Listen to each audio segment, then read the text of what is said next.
sat down and we cried when we remembered Jerusalem. We were sick, Lord, near to dying. Oh,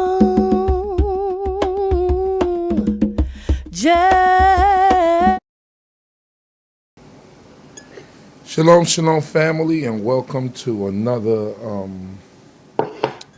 Torah review, another Tanakh review. My name is Uziel Lewy, one of the teachers of Congregation BINAH, CHOKMAH, located in the Red Hood section of Brooklyn, New York, giving all honor, praise, and glory to the Most High, King of the universe, Yehudah, for life, food, clothing, and shelter, wisdom, knowledge, and understanding. Thanking all of you for tuning in once again and for allowing us to enter your homes every Shabbat evening, every Shabbat night.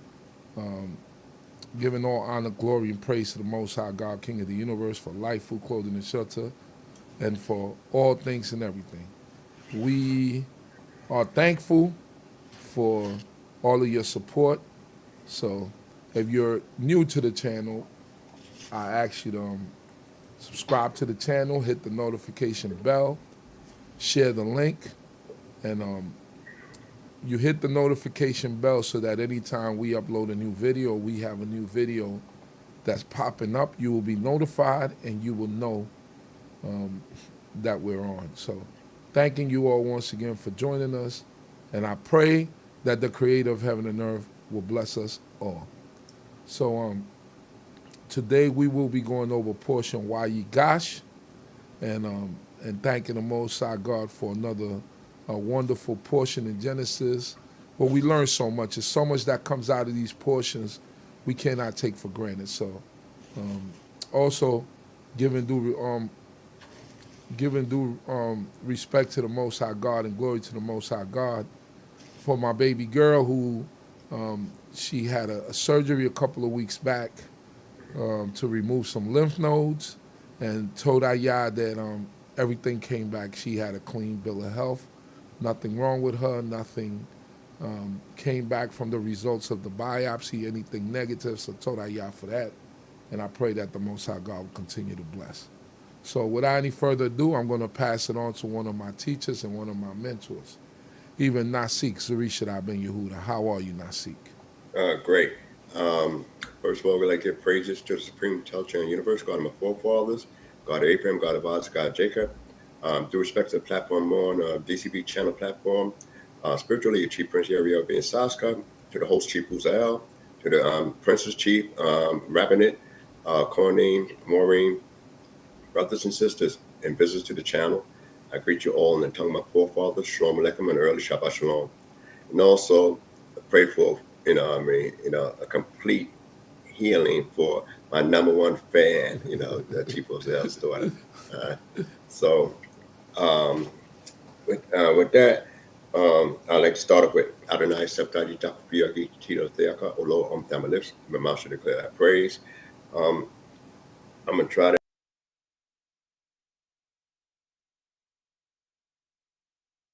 at the 27th verse. All right, so we're near the end of the Genesis saga. And when we get into Wayigash, which means and he approached. All right, so before I get into that, I'd like to go back in some things that led up and highlight and speak on some things, period.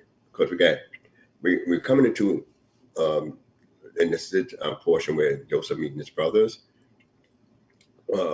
Well, we just left off last time that he got promoted and he got married, and married to the priest class, which is his wife's name, Senate, and that's not some people might say. And he had two sons, Manasseh and Ephraim. All right. So what's interesting, that after this promotion, that Pharaoh happened to pick a wife for him, which different from when Judah went and picked a wife for himself and yet picked a wife for his son. So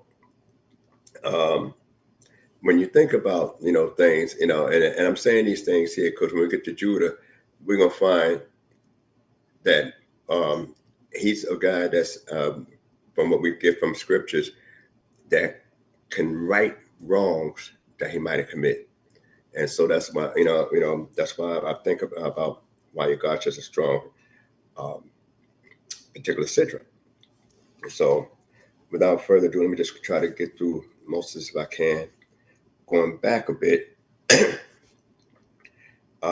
we tell you about the names of, in the 41st chapter, after Joseph had some children. In the 51st verse said, and Joseph called the name of the firstborn Manasseh, for God have made me forget all my toil and all my father's house. Now, did God make him forget that? How would you understand that to be? That takes a lot of discussion. When you have a child, you're going to name constantly and call him that by that name, and knowing the meaning of the name, why you gave him that name. All right, and the name of the second called he Ephraim. For God had made me fruitful in the land of my affliction. So now we'll bring, and it says, and the 7 years of plenty that was in the land of Egypt came to an end.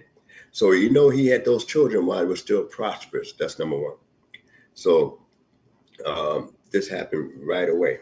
So that gives you a little bit of gauge for time and age when we get into when Jacob comes down there and how old these boys are at the time. Pretty much when Jacob meet them, more or less, and also give you an idea of the age, age when he make transition. So this information is very key going forth to understand some of the dynamics in Genesis. Now, one of the things about looking at some of the dynamics, now we know Joseph, when they came back from with the family, as I spoke on before, came back from Padan Aram, and they met Esau. We noticed Joseph, and I said it last time, but I'm gonna repeat it again, is that Joseph appeared in front of his mother at that time when they was making their presentation to Esau. So we know also that when, and that brings, you say, well, is he a vain individual or was he being protected? And we find later on that he was a handsome individual. So I don't know, was he, I know what some commentaries say, but I'm just saying, he appeared, I need to be seen. And also we know he needed to be heard. So there's some things to run with, as, in his adolescent stages, and then when we look further into the thing, also, excuse me, I forgot to turn something here. All right, so, and also when we look at some of the things that we tend to look at is that he lost his mother, so he knew what it was to grow up with a mother for a certain amount of time. And Binyamin himself never knew what it was to have his biological mother, because he was born and she died, so he never even breastfed. He never got a chance to be cuddled. So now, when you think of that dynamics, you say, how did it affect the children? How would it affect Joseph? Was his mother dying and then seeing she's buried at a spot that's being marked, but it's on the side of a travel route, at that particular time. And we got to think about, the backdrop of what happens prior to all that, with the Dinah saga and the Shechem, and stuff and everything like that. So when we think about all that intrigue that goes on at that particular time, that have to leave some kind of impression on a child such as Joseph, who everybody else can marry. Moms are still around. He lost his mother. He gained a brother, but how would he? You got to say, well, what do you think about it? when his mother thought about the son that she was born as a son of her sorrow, how would that do you think that would affect Joseph? So these are things you could discuss more, going forward about, and look into his character. And then he said, God made him forget, all my toil and all my father's house. All right. So now, if God make you forget all your toil, in your father's house, why would you constantly be reminded of the land of your affliction that you've been, that you're in the land of your affliction? So these are some of the things to think about in reference to that, that you're prosperous and you're in a land that you don't desire, that you're going to seem too accommodating. But yet, you was put in jail. You're out of jail. You're the number 2 man. Your name has changed. You're married. You're held in high esteem. So that brings a lot of things to think about, and character. And that's why we, my group, when I come up, we always focus on Genesis, because so much character that to be discussed within it. And then we talk about how, that the famine saw over the face of the earth, all right, the known world. All right, so now, it's in the 57th verse of that same chapter, 41st chapter, and all countries came into Egypt to Joseph to buy corn, because the famine was sore in all the earth. Well, how extensive was it? This could go by what it says here, but around the local, where people came for grain, we know some countries produce a certain product that actually can, and these days and times, could actually supply the world with some of the products they produce, because some certain produce that, that great. But looking at that at the time, that a famine, you said, well, it had to be some water around. So you think of it, so it ain't just the water that's involved here. Because normally we think of, you're going to have a famine because there's no rain coming down. It don't necessarily have to be because it's not any rain coming down. The ground itself, could be eroded, or whatever the case is. And with the will of God, and God being involved, we could say rain could come down, but it ain't gonna produce anything. So, and why would I say that? It's because that it was a famine for certain food products, but never considered a thirst for water. So this is something to consider, especially when we get into the Exodus story. We're always talking about water and stuff of that nature. And we ain't even thinking about planting anything, but we just want some water. All right, so you can have water, the drink, but nothing, the water won't help, the ground to bring forth its valuable fruit or grain, unless the Creator Himself decide that. So that's something to consider, moving forward. All right, so in the 42nd chapter, we find that Jacob sends his sons down here to buy grain. And Jacob saw that there was corn in Egypt, and Jacob said unto his sons, why do you look one upon another? And he said, behold, I have heard there is corn in Egypt. Get you down thither and buy for us from thence, that we may live and not die. And Joseph's 10 brothers went down to buy corn in Egypt. But Benjamin, the son of Joseph's brother, Jacob sent not with his brethren. He said, let's peradventure harm before him. And the sons of Israel came to buy among those that came for the famine in the land of Canaan. And Joseph was the governor over the land. And it was that, it was that sold to all the people of the land. And Joseph's brothers came and bowed down to him with their face to the earth. And Joseph saw his brothers, and he knew them, but made himself strange unto them. and spoke roughly with them. And he said unto them, Whence come ye? And they said, From the land of Canaan to buy food. And Joseph knew his brethren, but they knew him not. And Joseph remembered the dreams which he dreamt of them, and said unto them, Ye are spies, to see the nakedness of the land. Ye are come. And they said unto him, Nay, my Lord, but to buy food are thy servants come. We are all one man's son. We are upright men. Thy servants are no spies. And he said unto them, Nay, but to see the nakedness of the land, ye are come. And they said, We thy servants are 12 brethren, the son of one man in the land of Canaan. And behold, the youngest is this day with our father, and one is not. And Joseph said unto them, That is it that I spoke unto you, saying, Ye are spies. Hereby ye shall be proved as Pharaoh liveth, and shall not go hence, except your youngest brother come hither. Send one of you, and let him fetch your brother, and you shall be bound.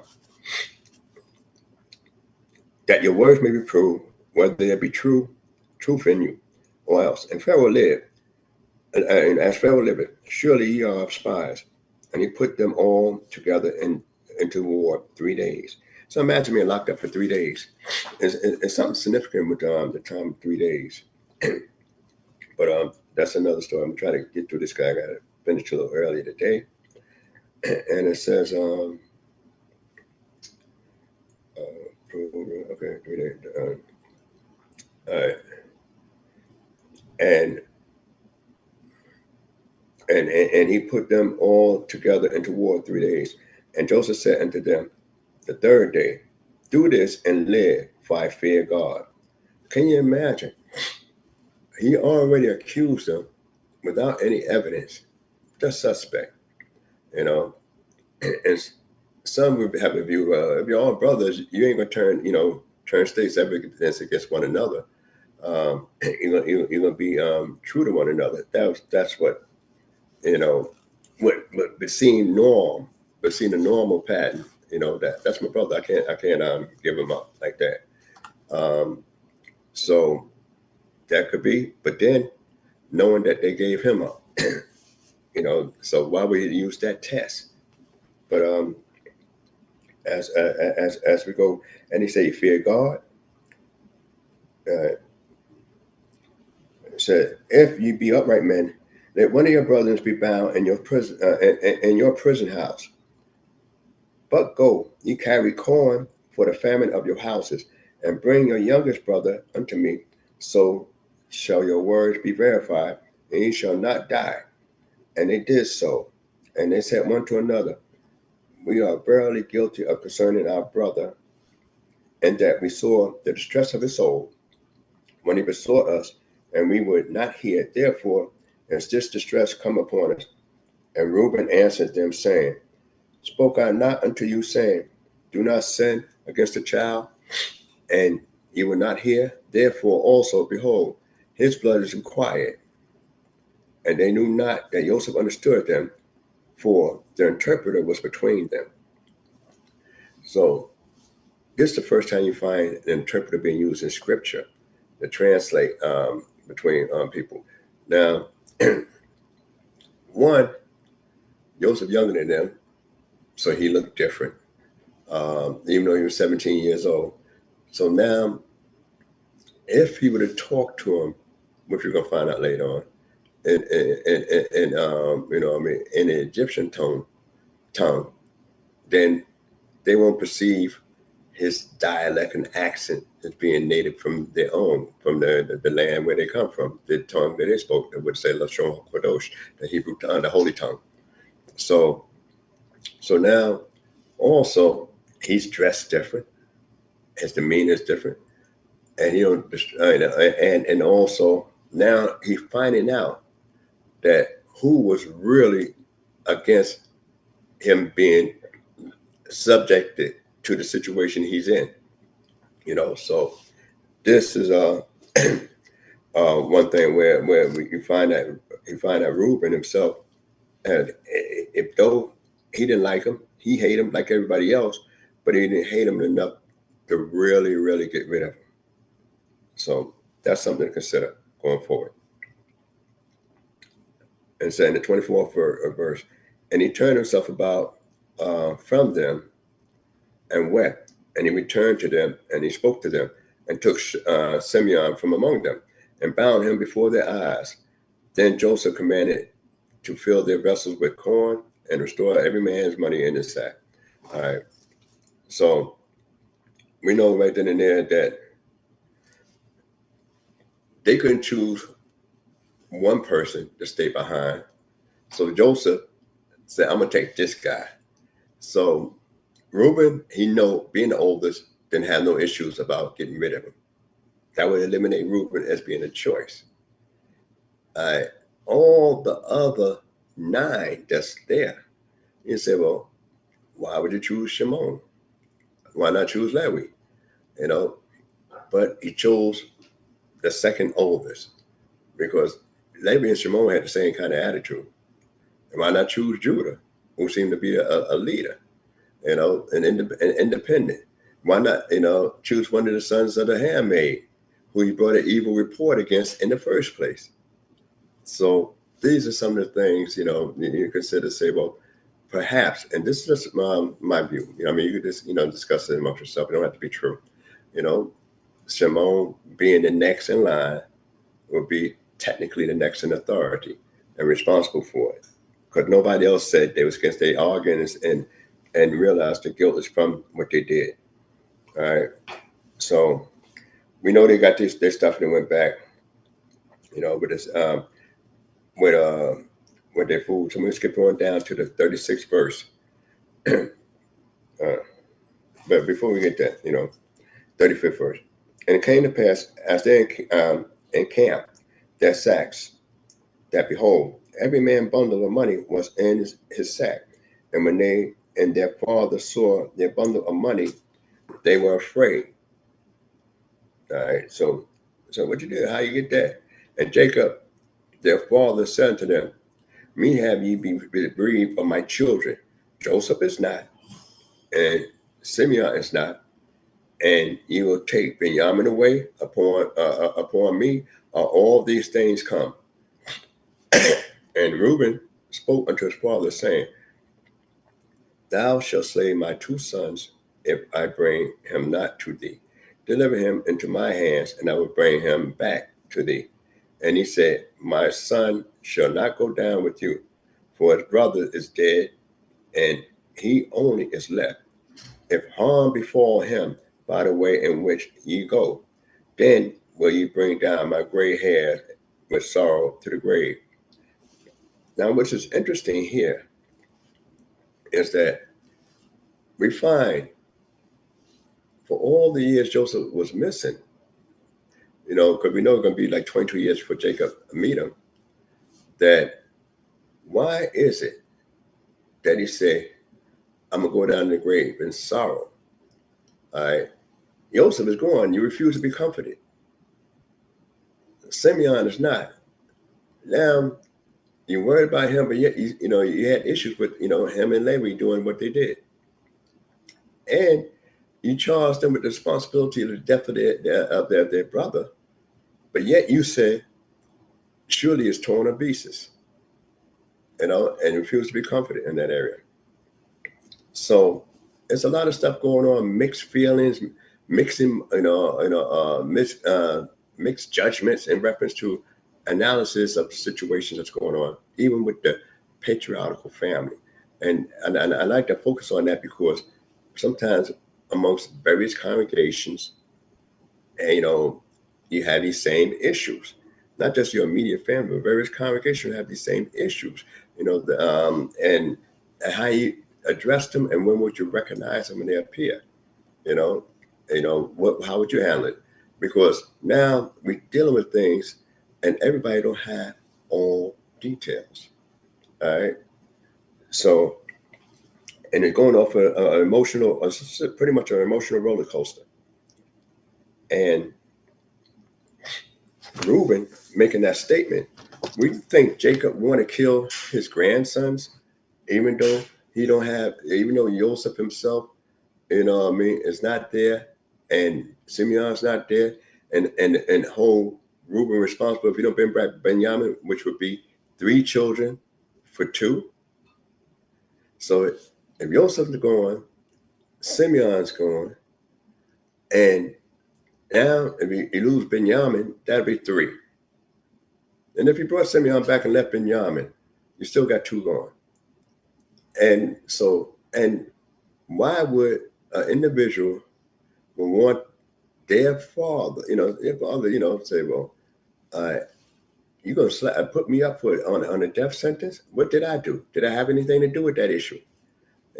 That's what you think of me.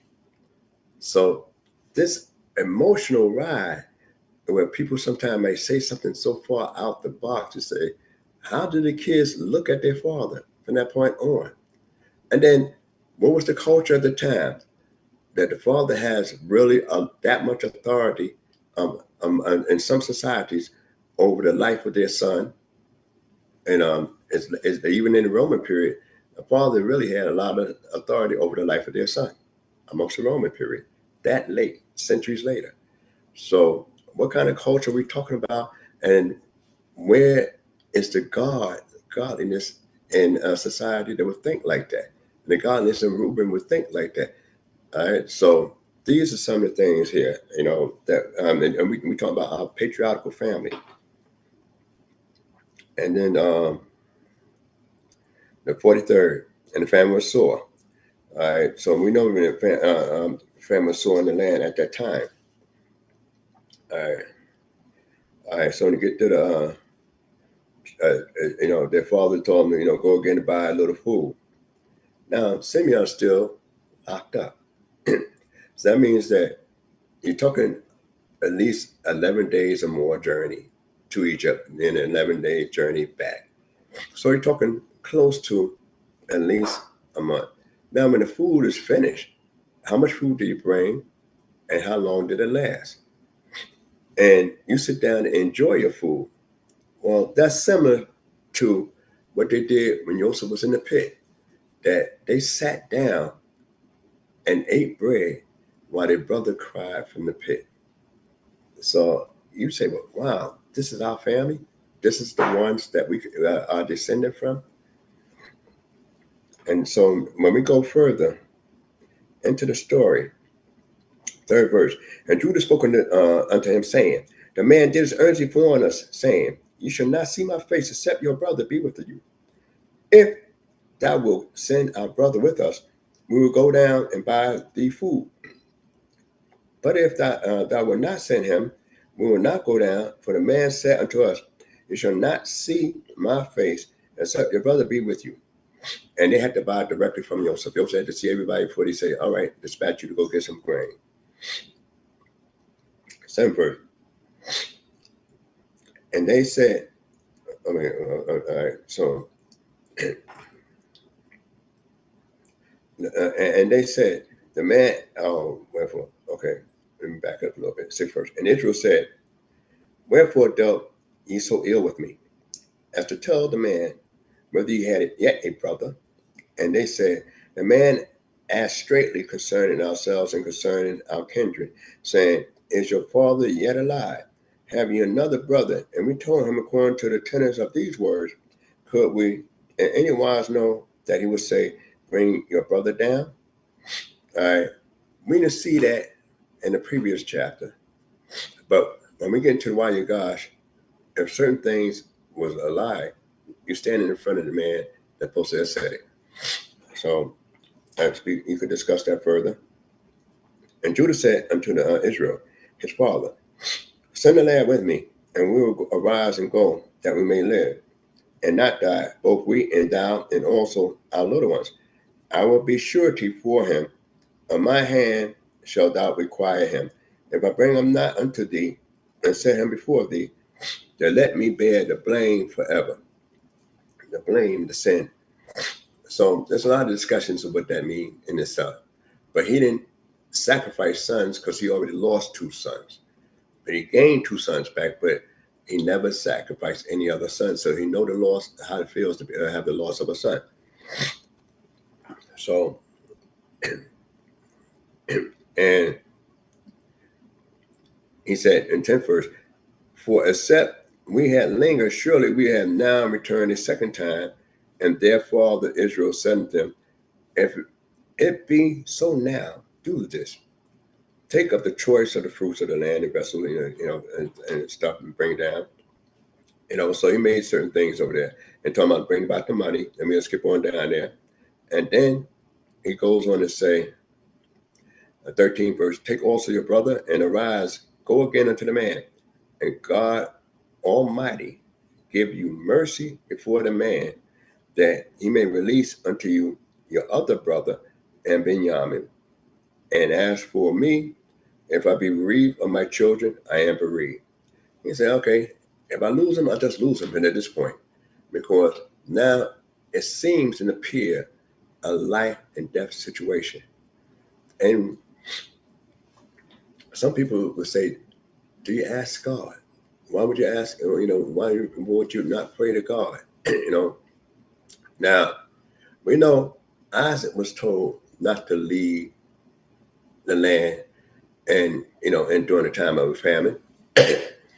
So why, and also it was told Abraham in the dream, as we're going to get to later on, that no of a surety, not a dream, excuse me, not a dream, but in the covenant of pieces, that know of a surety that your seed will be in a strange land, and then they're going to be oppressed, and I'm going to judge that people and bring them out. So now, who want to go? It wasn't Abraham he was talking about, that's for sure. And Isaac knew it wasn't him because he was told not to even leave. So now, could Jacob be wondering about that situation? And then who gonna volunteer to go? Because now the same information that Jacob heard about the covenant between the pieces, Esau heard that same covenant, but he wasn't worried. And Esau is in Mount Seir, so wouldn't the famine also affect Esau and his people? Then, so this is some of the things that sometimes God would direct certain things behind the scene, because no one will voluntarily go into a situation that is bad. They're going to turn out bad. Even if they say you have something to allure you there, and knowing that if that's the place, if you know that's the place, then would you be ready to go? So these are some of the things that we could discuss in length. I'll just throw some things out as we're going by. And but he said, God give you mercy before the man. But he didn't pray to God,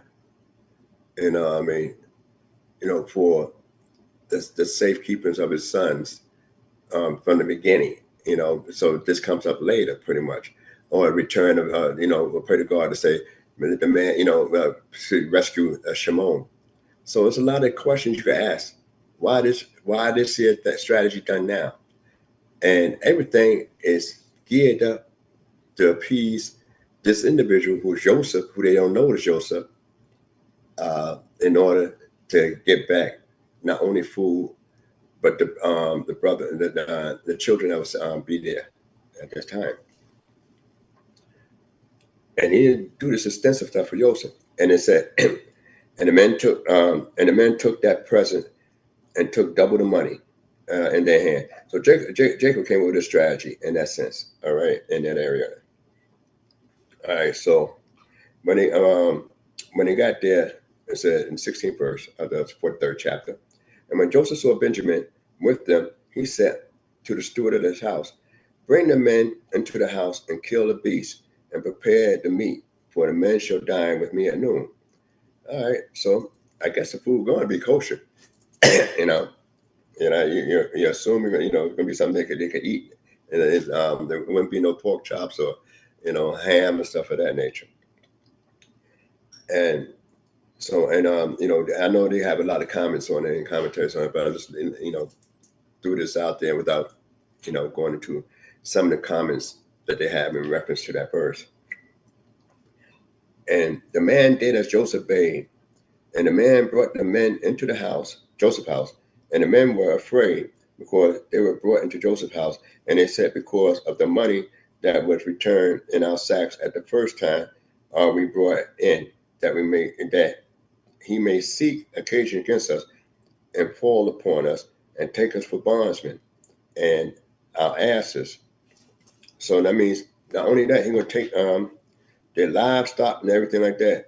In ancient times, they didn't have necessarily, say, a prison house, a house just for prisoners indiscriminately. You read where the king had his special spot where he locked people up, the people of aristocrats. And then most people would shackle and bind their own slaves or prisoners on their own property in ancient times. That way it'd be their responsibility, if you want to keep them alive, to feed them, make sure they're still there, whatever the case is. So everybody, when they take you into bondage, and they reduce you to a period of the level of a slave, is not a war, become a burden of the state. It become a burden of the individual that has you kept as a slave. And they came near to the steward of Joseph's house, and they spoke unto him at the door of the house.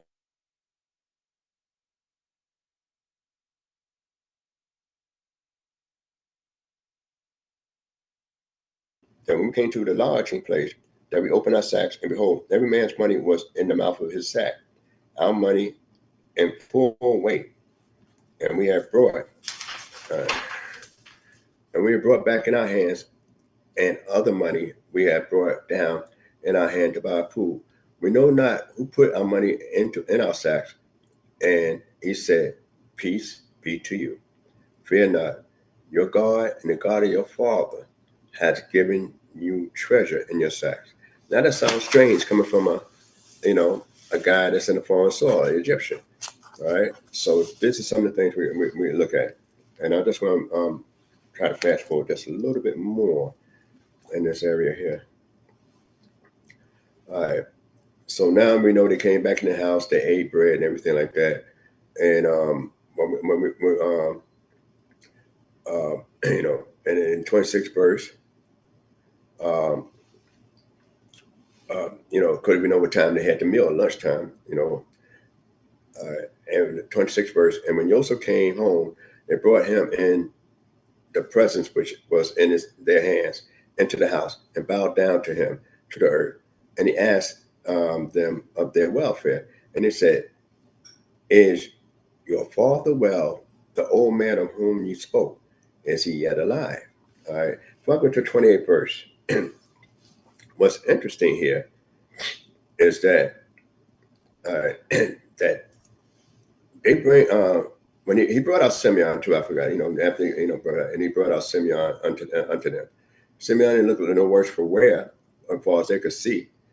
And not only that, Joseph also had him, cleaned up and everything like that there, and presented for the meal. So when we find that Joseph did all this, it showed that kind of hospitality. Then he further asked about the well-being of the man. From the very beginning, Joseph remembered the dream only after the original original 10 brothers, excuse me, nine brothers, 12, 10, yeah. The original 10 brothers, after the original 10 brothers showed up the first time, and he locked them up for 3 days. That's, because he recognized them, they didn't recognize him. He remembered the dream then. So he forgot all about the dream.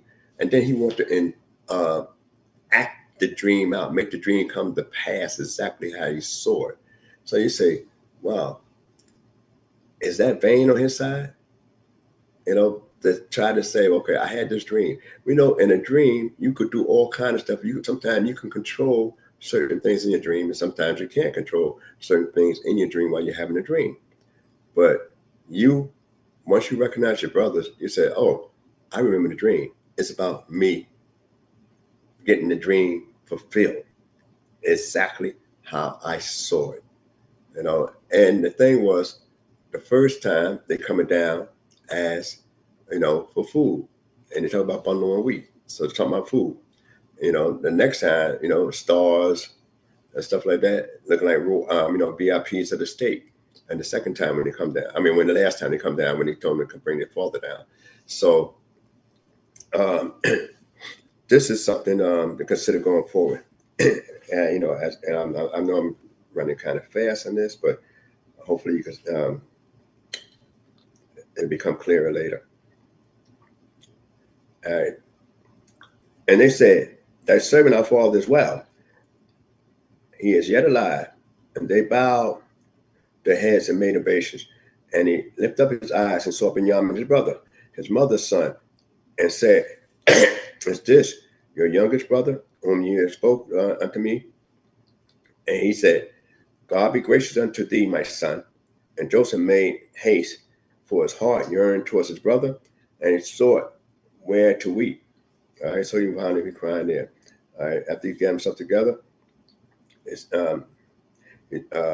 set on bread, and they set on for him by himself, and for them by themselves, and for the Egyptians that did eat with him by themselves, because the Egyptians might not eat bread with the Hebrews, for that is an abomination unto the Egyptians, born according to his birthright. All right, and they sat before him, the firstborn according to his birthright, the youngest according to his youth, and the men marveled one with another, and portions were taken unto them from before them.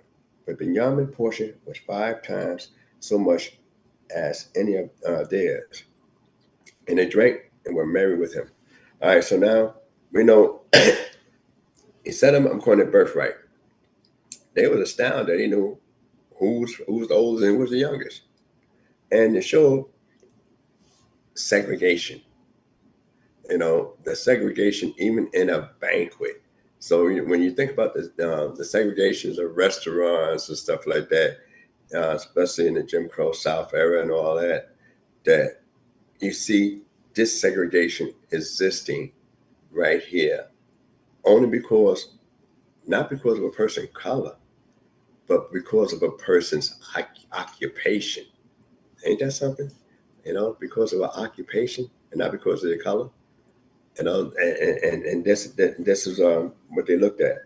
And Joseph was over the Egyptians, and the Egyptians said, "Nah, we can't eat with you in that area there." All right, so when we go a little bit further in the 44th chapter, and he commanded the steward of his house, saying, "Fill the men's sack with food, as much as they can carry, and put every man's money in his sack mouth, and put my goblet, the silver goblet, in the sack mouth of the youngest, and his corn money." And he did according to the words of Joseph. And as soon as the morning was light, doesn't mean to spend the night, the men were sent away, they and their asses.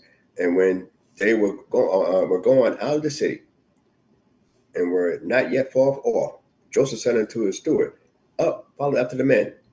And when thou dost overtake them, say unto them, Wherefore hast thou rewarded evil for good? Is not this it in which my Lord drinketh, and whereby he indeed divineth? Ye have done evil in doing so." And he overtook them, and he spoke unto them these words. And they said unto him, "Wherefore speaketh my Lord such words as these? Far be it from thy servant that thou should do such a thing. Behold, the money which we found in our sacks' mouths, we brought back unto thee out of the land of Canaan. How should we steal out of my Lord's house silver or gold? With whomever of thy servants it be found, let him die, and we also will be my Lord's bondsmen." That's how sure. So a lot of times you gotta be sure who you travel with, and that's one of the things about this here. Sometimes we don't really know the people we travel with in certain areas where we think we know them, but really don't know them. you find about a period of time. But these are family members, so they should pretty much be sure about each one in the family. All right. So, so now, when we look at this here action, all right, then it's really a drastic sentence they're saying, but they believe that didn't happen. 11. Let me go here. 10th verse. And he said, now also let it be according to your word. He with whom it is found shall be my bondsman, and he shall be blameless. Then they hastened and took down every man his sack to the ground, and opened every man his sack. And he searched, beginning at the elders and leaving off at the youngest. And the goblets found in Benjamin's sight, and they rent their clothes and laid every man his rent their clothes and laden every man his ass, and returned to the city. And Judah and his brethren came to Joseph's house, and he was yet there. And they fell before him on the ground. And Joseph said unto them, what deed is this that ye have done? Know ye not that such a man, such as I, indeed divineth? And Judah said, what shall we say unto my Lord? What shall we speak? Or how shall we clear ourselves? God hath found out the iniquity of thy servant. Behold, we are thy Lord's bondsmen, both we and he also, in whose hand the cup is found. And he said, far be it from me that I should do so. The man in whose hand the goblet is found, he shall be my bondsman. But as for you, get you up in peace unto your father. Now we get to Wayigash. I know I try to get through that a little bit fast. What's interesting is this. Why, we know why Benjamin, we know that he looked at Benjamin as a full brother, same mother, same father. So that area there. Also, knowing that if they treated him like that, perhaps he was testing to see whether, they change. And can you imagine that? Why would Benjamin look more suspicious in putting the goblet in Benjamin's sack as opposed to putting it in Lewi's sack, Judah's sack, or the handmaid's sack? We know he wanted, he wanted to focus on Benjamin, but what would make the plan seem more secure in that sense, if I would say?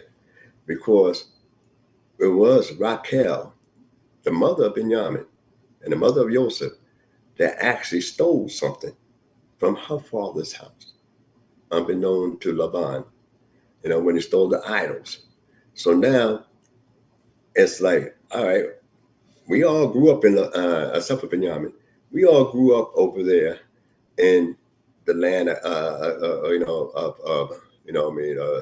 Assyria, Padamaram. We grew up, we spent some time there, so we spent time around our grandfather.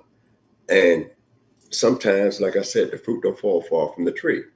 So we learn about deception, we learn about willing and dealing, and also sometimes certain dynamics could be, various, I used to joke with my sons. I said, you might have to check the background of sometimes the woman you're interested in marrying, because it might come from a family of kleptos, and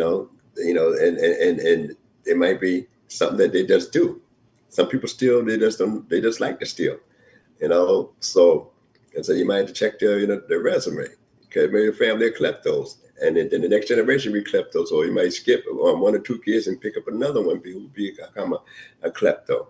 So these are some of the things when you think about Benjamin looking like the culprit and knowing that his mother was a culprit in stealing, then it was like, wow. out of all us, you know, we don't have that stealing from our immediate side of the family. That stealing come from that side of the family. But you could discuss it. Just one of my views. I like to, stress and bring out every now and then. But you could discuss it with your various teachers and stuff like that.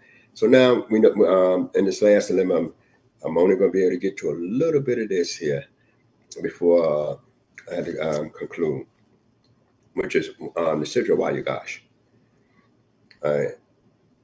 So in the 18th verse, 44th chapter, then Judah came near, which was the word Wayigash means. He came near unto him and said, "O my Lord, let thy servant, I pray thee, speak a word in my Lord's ear, and let not thy anger burn against thy servant, for thou art even as Pharaoh." Plug into the 19th verse. The word Wayigash is written, you find it 3 times. 3 times in the scriptures, the actual word, in the sense Wayigash used here. You find it the first time with Father Abraham when he went to plead on behalf of Sodom and Gomorrah. And then you find it with Elijah the prophet when he's going to have the contest with the prophets of Baal, and trying to plead on behalf of God for the people. And then you have it here, Wayigash, which is that approach. And the approach is very strong in this sense. And one of the things is that it's 19%, but when you talk about, I need to speak a word in my Lord's ears, that means up close and personal. In other words, you don't understand what's going on here clearly, and you try to be respectful. You don't, I need to get touched to you, talk to you, where you really clearly see the gravity was getting ready to go down here. I know we spoke with such a certain way, and I feel, deep down, even though I can't prove it, I might feel deep down that you were trying to set us up from the beginning. So this is some of the things I would say and embellish, and just my view. I know I'll get some comments about we don't really see that there. So I'm just saying, but when you talk about I need to make an approach, in that area there, and speak in your ear, I can hear you across the room. So why you need to get to my ear and whisper in my ear? That's a little bit too close for comfort. All right. So another way of saying, I need you to understand me clearly. What's about to go down, and what I need to explain. So this is one of the things that we can see directly from text, that if I can hear you across the room, Joseph spoke with them through an interpreter, and he answered them through an interpreter and everything like that. So therefore, they automatically, he could hear you, and from where you standing. So why would I want you to approach me so close? And in ancient times, when a verdict is cast by a leader, that is the end. And he said, you're just like Pharaoh. You're just like Pharaoh. So let's go a little bit further in this area here. And it said, my Lord asked my servant, saying, have you a father or a brother? And we said unto my Lord, we have a father, an old man, and a child of his old age, a little one. And his brother is dead, and he alone is left of his mother, and his father loveth him. All right, before I get to 21st verse, and one of the things I like to focus on is that now the title that was given to Joseph that we read earlier, about a son of his old age, that's transferred to Benjamin. And then we thought they just volunteered that information from the previous Sidra, where Joseph, our father Yaakov said, how can you just give up all that information? So if Judah is lying here, He's standing for the man that he said, you had asked us this, not that we volunteered that. So this is some of the things that pick up from there in this particular portion. And it goes on to say,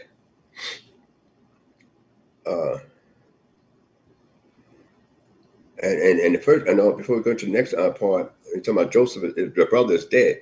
Before it said he was not. They didn't call him dead. So now this is a change, that he's stating now that guy's dead. So just in case you try to tell him we need to bring somebody else. And he alone is left of his mother, and his father loveth him. And thou saidest unto thy servant, bring him down to me, that I may set my eyes upon him.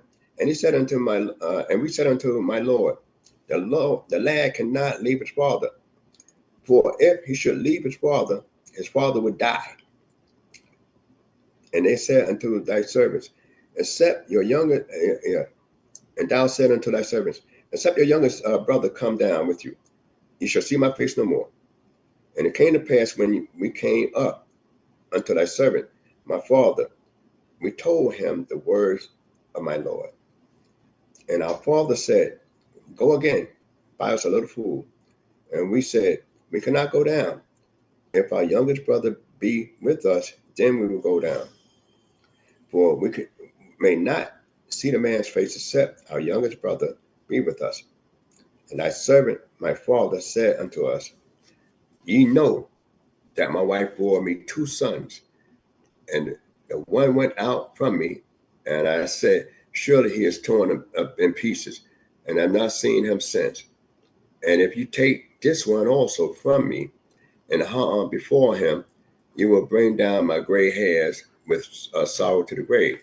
Now therefore, when I come to thy servant, my father, and the lad is not with us, seeing that his soul is bound up with the lad's soul, it will come to pass when he seeth that the lad is not with us, that he will die, and thy servant will have bring down the gray hairs of thy servant of our father with sorrow to the grave. For thy servant became surety for the lad unto my father, saying, if I bring him not unto thee, then shall I bear the blame to my father forever. Now therefore, let thy servant, I pray thee, abide instead of the lad, a bondsman to my Lord, and let the lad go with his brethren. For how shall I go up to my father if the lad be not with me, lest I look upon the evil that shall come on my father? So let me try to get to this next little chapter a little bit. So now, when you think about Judah, he's no longer focusing on the crime that's being charged. Because once the crime is being charged and the verdict is legislated out. All right. So once in ancient times, once a crime, is being charged, and then the judge say, okay, this is the judgment of it. It don't change. In ancient times, that was it. From a ruler, that's the judgment is final. So Judah himself is not focusing on the cup being stolen. He's focused on, you ask us questions like if we want to be married into the family, like you're looking for a suitor in the family, or like we looking for a suitor in your family. So you asking us questions that all you should have been asking is, do you have the money to buy? How much you're going to buy? Whether you're going to sell it or not. That's the only question you need to ask in a business deal.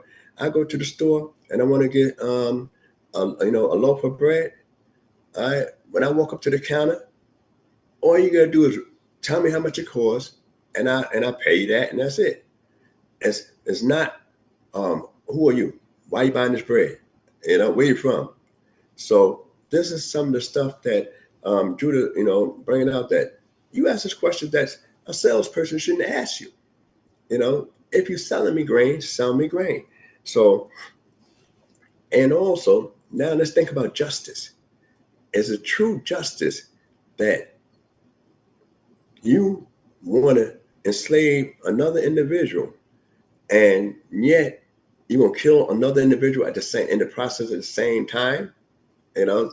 And I can't, and the reason I'm speaking is because I'm the one that made the vow to my father, to bear the blame forever.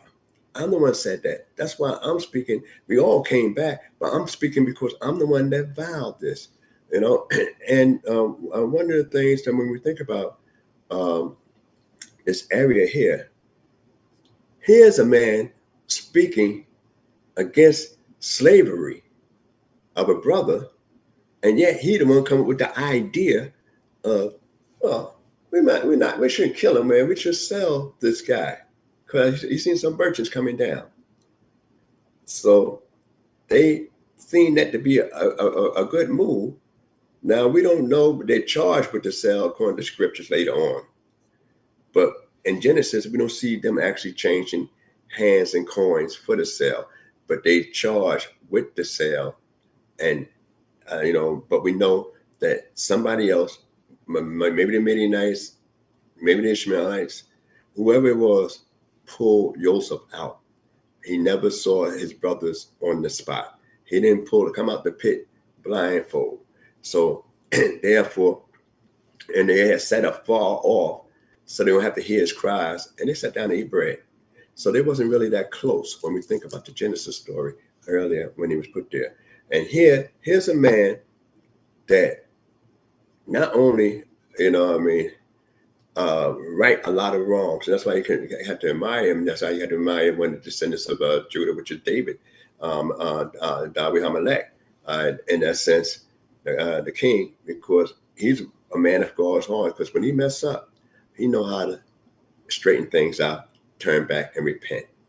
And this particular situation, Wayigash tend to come up before Hanukkah leaves. Then this situation ends. So they always try to bring some other correlation with it, which I don't have time to bring any correlation at this particular point in time in relation to why they try to bring some correlation between Wayigash and Hanukkah, because before Hanukkah ends out is always during the Wayigash week, before you get into the Wayigash. All right, so this is some of the things that we look at in reference to Yehudah, that he right and wrongs. When he was told his son to raise up seed, he wound up raising up seed. When he's told to execute a woman, he exonerated and saved her life from being executed by admitting of his faults. So, and one of the great things is that they have a saying that where a Baal Teshuvah stands, a righteous man cannot stand there. So that means that a righteous man haven't sinned, but so we don't know if he did sin, would he ever get back?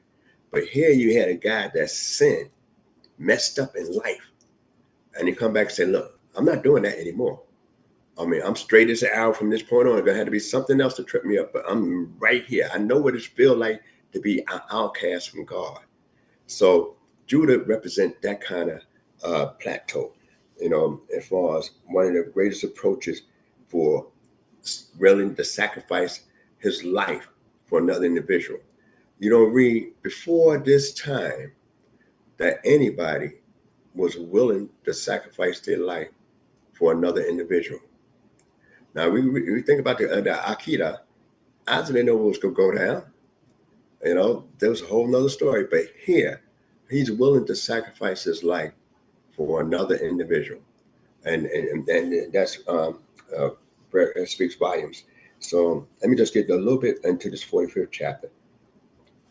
And Joseph could not refrain himself before all of them that stood by him, and he cried, "Cause every man to go out from me." That's talking about the Egyptians, babe. And there stood no man with him, while Joseph made himself known unto his brethren. And he wept aloud, and the Egyptians heard, and the house of Pharaoh heard. And Joseph said unto his brethren, I am Joseph. Does my father yet live? And his brethren could not answer him, for they were affrighted at him. And Joseph said unto his brethren, Come near to me, I pray you. And they came near, and he said, I am Joseph, your brother, whom you sold into Egypt. And now be not grieved nor angry with yourselves that ye sold me hither, for God did send me before you to preserve life. For these 2 years hath the famine been in the land, and there are yet 5 years in which there shall be neither plowing nor harvest. And God sent me before you to give you a remnant on earth. I give you a remnant on earth, and to save you alive for a great deliverance. So now it was not you that sent me hither, but God, and he had made me a father to Pharaoh, and Lord of all his house, and ruler over all the land of Egypt. Hasten ye and go up to my father, and say to him, Thus said thy son Joseph, God hath made me Lord of all Egypt. Come down unto me, tarry not, and thou shalt dwell in the land of Goshen, and thou shalt be near unto me, thou and thy children and thy children's children, and thy flock and thy herds, and all that thou hast, and there will I sustain thee. For there are yet 5 years of the famine, lest thou come to poverty, thou and thy household, and all that thou hast. And behold, your eyes see, and the eyes of my brother Benjamin, that it is my mouth that speaketh unto you. And ye shall tell my father of all my glory in Egypt, and of all that ye have seen. And ye shall hasten and bring down my father hither. And he fell upon his brother's Benjamin's neck and wept, and Benjamin wept upon his neck, and he kissed all his brothers and wept upon them. And after that, his brothers talked with him. All right, so I'm going to stop right there. I'm going to try to pick it up a little bit next week from this point, 45:16, because just so much before we get to YAH, because there's a lot of other intrigues that's going on in this particular portion. So I want to stop right there, though. But one of the things I like to bring out in reference to this particular area is that the name Joseph was never mentioned. So when he said, my name is Joseph, wow, that was never ever mentioned in none of the stories, from Judah telling his story, and from the first time they came down there when he took Simeon, that the name was never mentioned, Joseph, and he's going under another name. Then what's interesting is that he said, you can see my mouth is speaking. So what? You can speak to Lashon HaKadosh. Well, one of the things, and you could discuss this more, I could recognize your voice, like Isaac said, the voice of such and such, Jacob. So a male, usually when they get like 12 or 13, their voice change. In the verse, and they say female voices usually don't change. I'm not, 100% on that. But when it comes to males, they know when they reach a certain puberty stage in life, their voice change. But Joseph was already 17 when he sold. So therefore, his voice, his sound, when he's speaking the Hebrew, the holy tongue, the Hebrew, or what they call the Hebrew tongue, the holy tongue, and when he's speaking that, his voice going to sound just like he was when he was 17. So that's something to consider, going forward. And also, they say, he made himself known to them. You say, what did that mean? So this I will share, is, exposure. I'm part of the covenant like you are part of the covenant. Exactly. But it's only me and the brethren around, family members. Everybody else that's non-family has stepped out. And also to say whom you sold. So now, Benjamin, now hearing for the first time that Joseph considered his brothers selling him there. That's the first time Benjamin actually hearing this story, because he's there in their presence at this time. So, and like I said, it's always a question. The book holds them accountable because that might have been what they want to do, but we don't find any example of money being exchanged to the brethren. We understand that was what they were sold for. Later on, how many pieces of silver, a shekel of silver, they was actually sold, like 20 pieces. So that's what we find, but we don't find it directly going into those brethren's hands at that time. So it's a lot things that we could see in the stories, and a lot of information that we can only just talk about and debate. And as going forward, it's a lot of other intrigue that's going on here.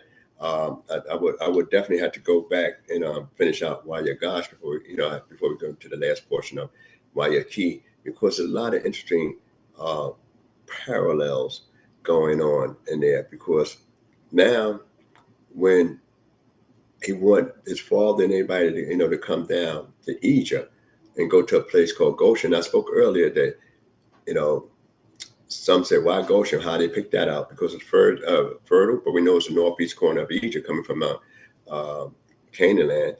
And we know that as we get into the Sidra, finishing the Sidra, that Jacob stopped off in Beersheba. So it's a lot, and we know that also Isaac had been dead for a while now, a little bit, for some time now. Isaac, not a whole lot of time, but some time now, Isaac, was dead. So you figure roughly around the time when Joseph was freed and got before Pharaoh and interpreted a dream. That's along that time that Isaac, Jacob's father, had passed on in the land, chronologically. So there's a lot of intrigue in the story here as we go forward into Genesis. And the Torah that goes along with this, it would be actually Ezekiel, starting around the 37th chapter and 15th verse. But what's interesting about Ezekiel, because it started with the valley of dry bones. So that's the vision of the valley of the dry bones. Ezekiel himself was a captive, and that's what I want to speak on in reference to that. Ezekiel himself happened to be a captive amongst the people in Babylon before the temple was destroyed. So that means that he's around when the prophet Jeremiah is around at this particular point in time. But what's interesting is that after the vision of the dry bones, while you're still in captivity, you even had the first, vision about the river Kabod and stuff like that. So while you're on the way, and we know that track going into Babylon wasn't a comfortable track, that you had a lot of people that was, some was naked and miserable. So imagine going off like that into Babylon. And one of the things that's interesting is that why would the vision in that portion of the Torah that goes on with this portion here is about the stick of Ephraim and the stick of Yehudah and his companions. So, and then one of the things I like to bring out and focus on in that area there is that you have the two prominent figures in the Israelite nation. That's amongst the Israelite nation. The first major leader after Moses was Joshua, who happened to be out of the tribe of Ephraim. And then you find later on that you have, where you're going to have a dynasty of kings, not excluding King Saul, who's happened to be out, Benjamin descendant. But excluding King Saul, you're going to have the King David, where the dynasty going to come through, and we're looking for in the descendants of David to be, the so-called, during the Messiah, or the one that sat on the throne. And so what I find, striking is that in Babylon, you got these two sticks, and God tell you to put them together and show the people what the sticks mean. They ask you what the sticks mean in Babylon. But you have wrote on one side Ephraim, on the other side Judah. But yet we know Jeroboam, I think son of Nebat, actually was a pretty industrial and spiritual guy. He the one helped separate the kingdom. After Solomon passed under the reign of his Solomon's son Rehoboam. And one thing was then you had two separate nations of people. So now you got the kingdom of Ephraim and his companions, and you got Yehudah and his companion. Now it's strange that Joseph, whose side Ephraim and Manasseh, that those two, his kids there, is actually had the same, descendant of Rachel, and Benjamin is descendant of Rachel. So why would Benjamin stay and support Yehudah and Manasseh and other tribes support Ephraim? So that is one of the strangest things there. And then could it be that Benjamin, thinking back in history, that Judah was willing to sacrifice their life for them, and plus part of the temple was on their territory as well? So there's a lot of things you could discuss in that area. But why now the two sticks when the northern kingdom went in captivity roughly 30 some years ago, 33, some say 32. So between 132, 133 years prior, that the northern kingdom already went into the captivity and was spread out throughout Assyria at the time. So now why would I bring these two sticks and Babylon and show it to these guys and tell them that they're going to be one stick and that the Judah going to be over that one stick? You won't have no two kingdoms, we have one kingdom. But yet we have a 70-year sentence, and it didn't say how long the sentence would be for the ones that was taken in the northern kingdom in the captivity. So the Creator said all of them going to come back later on. So there's a lot of stuff that to be discussed, in relationship between these two guys, and I will, jump back into it next week, God willing, and hopefully I could be able to highlight certain points there. And I hope you got some what I said.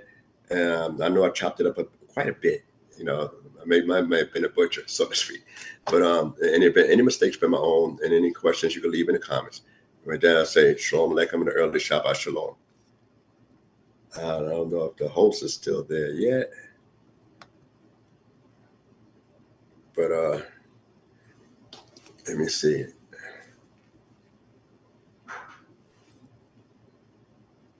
He told me it was under time constraint, so let me just see if I can find him right quick.